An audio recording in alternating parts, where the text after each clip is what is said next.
Жезді кен басқармасында 1959 жылдан бастап 1997 жылға шейін осы кен басқармасында істедім.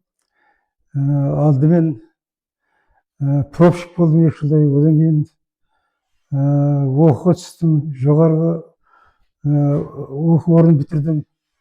Алматыда геолог 70 жылдан бастап главный геолог болдым. Сонда мен осы жезге керек болар деп жездің соғыстағы рөлін анықтау үшін материалды жинай бастадым.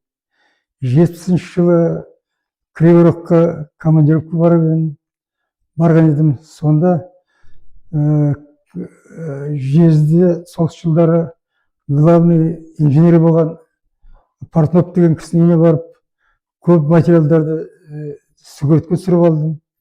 Фотоға қаншама естеліктер алдым.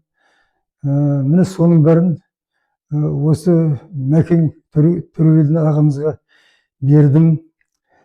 Енді Марганецтің рөлі соғыс уақытта, бұл енді соғыстың басқаруы танкі болғасын, ол танксіз соғысты жеңу мүмкін емес. Оны ғылыми дәлелденген.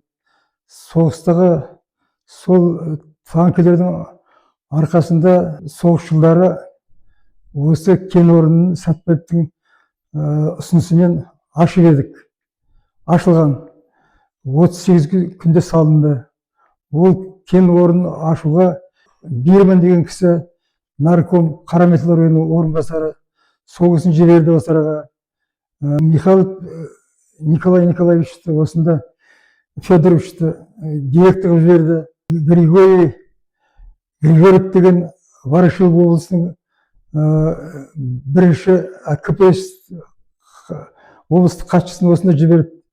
Міне күллі мықты деген мамандар осы араға келіп, сол Марганецті ашуға қатысты. Марганецті соның арқасында 38 күнде ашылды. Сол күннен бастап біздің танкілер немістерге тегеурінді шабуыл жасап, оларды шегіндіре бастады. Бірінші танкілердің шайқасы біздің енді 12 июньде 42 жыл Марганецті бере бастадық. Сол жылы танкілеріміз Сталинград соғысына қатысты. Декабрьдегі Сталинград түбіндегі жеңіске осы танкілердің маңызы күшті болды. Екінші үлкен маңызы танкілердің Курск шайқасында. Өйткені Курск шайқасына екі жақта, Германияда, Кеңес одағында барлық резервтерін салып, сол ең соңғы шайқас екі жақта осыған соғыстың түпкілікті жеңісі осы шайқасқа байланысты болды. Сол соғыста біздің танкілеріміз өзінің басымдылығын көрсетіп, жеңіске қол жеткізді. Осы соғыс уақытында Марганецтің 80% біздің жезді берді. Неміс армиясына қарағанда біздің армиямызда 2 есе танкілер көп шығарды. Сондықтан Жуковтың айтуынша, басқа да академиктердің айтуынша, соғыс мамандарының осы Марганецтің арқасында жеңіске жеттік деп отыр.